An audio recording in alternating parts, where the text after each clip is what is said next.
ED ACB కేసులపై KTR కీలక వ్యాఖ్యలు చేశారు. ఈ కేసులపై న్యాయ పోరాటం చేస్తానని స్పష్టం చేశారు. తాను ఒక్క పైసా కూడా అవినీతికి పాల్పడలేదని చెప్పారు.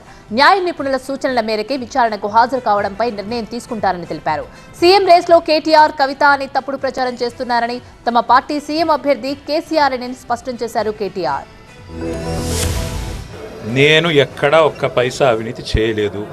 ఏం పీక్కుంటావో పీక్కో అని చెప్పిన రేవంత్ రెడ్డికి ఇప్పుడు కూడా అదే చెప్తున్నా. ఏ తప్పు చేయలేదు. నేను ఆల్రెడీ న్యాయ పోరాటం చేస్తున్నా. కేసు కోర్టులో ఉంది, తీర్పు రిజర్వ్ అయ్యి ఉంది. కాబట్టి తప్పకుండా నాకు విశ్వాసం ఉంది న్యాయస్థానాల మీద, ఈ దేశంలోని చట్టాల మీద.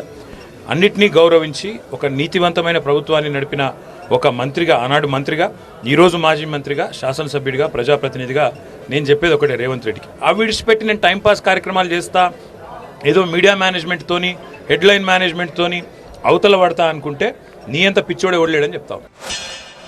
మా న్యాయవాదులు డిసైడ్ చేస్తారు నేనేం చేయాలి. నేనేమంటున్నా అంటే నాకు న్యాయస్థానాల మీద నాకు నమ్మకం ఉంది. న్యాయస్థానంలో నాకు న్యాయం దొరుకుతుందన్న నమ్మకం నాకుంది. ఈ కేసు లొట్టపీస్ కేసు అని నేను ఇదివరకే చెప్పిన. ఎందుకంటే నేను పైసలు పంపినా మంత్రిగా నేను చెప్పిన, అక్కడ పైసలు ముట్టినాయని వాళ్ళు చెప్తారు. ఈ అవినీతి ఎక్కడ జరిగిందో చూపెట్టమని అడిగితే ఇంతవరకు ఒక మాట లేదు. అందుకే న్యాయస్థానంలో కేసు తీర్పు రిజర్వ్ అయ్యి ఉంది. నేను వేసిన పిటిషన్ మీద న్యాయస్థానం ఏం చెప్తుందో, జడ్జి గారు ఏం చెప్తారో చూద్దాం.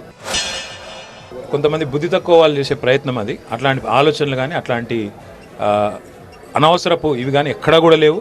అట్లాంటి బుద్ధి తక్కువ ఆలోచనలు ఎవరికైనా ఉంటే అది వారి కర్మ. మాకు ఎందుకంటే మా నాయకుడు కేసీఆర్ గారు తిరిగి ముఖ్యమంత్రి కావాలన్నది మా అందరి ఆరాటం. ఖచ్చితంగా కేసీఆర్ గారు తిరిగి ముఖ్యమంత్రి కావాలని తెలంగాణ ప్రజలు కోరుకుంటున్నారు. ముమ్మాటికి అవుతారు. ఒక్కటంటే ఒక్క గ్యారంటీ అన్న ఇప్పటిదాకా అమలు చేసిండ్రా? వాళ్ళు కావాలంటే రాష్ట్రంలోని ఏ ఊరికి పోయినా, ముఖ్యమంత్రి సొంత ఊరు కొండారెడ్డిపల్లికి పోయినా, లేదా ముఖ్యమంత్రి సొంత నియోజకవర్గమైన కొడంగల్కి పోయినా, లేదా నా నియోజకవర్గమైన సిరిసిల్లకు వచ్చినా, ఏ ఊరు అంటే వారు ఆ ఊరికి పోతామంటే వారితో కలిసిపోతాము. ఒక్కటంటే ఒక్క వాగ్దానం ఈరోజు వరకు అమలు కాలేదు. చేసింది అర గ్యారంటీ. అది కూడా ఏది? Free bus. ఆ ఫ్రీ బస్సు మీద కూడా ఇవాళ పరిస్థితి ఏందో నాకంటే బాగా మీకే తెలుసు. రైతు రుణమాఫీ కాలేదు, చారణ కూడా కాలేదు.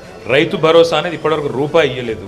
6 గ్యారెంటీలు అన్నారు, అర గ్యారెంటీ కూడా అమలు కాలేదు. ఓవరాల్గా రాష్ట్రంలో ఇవాళ రాష్ట్ర ప్రజల్లో స్పష్టత వచ్చింది.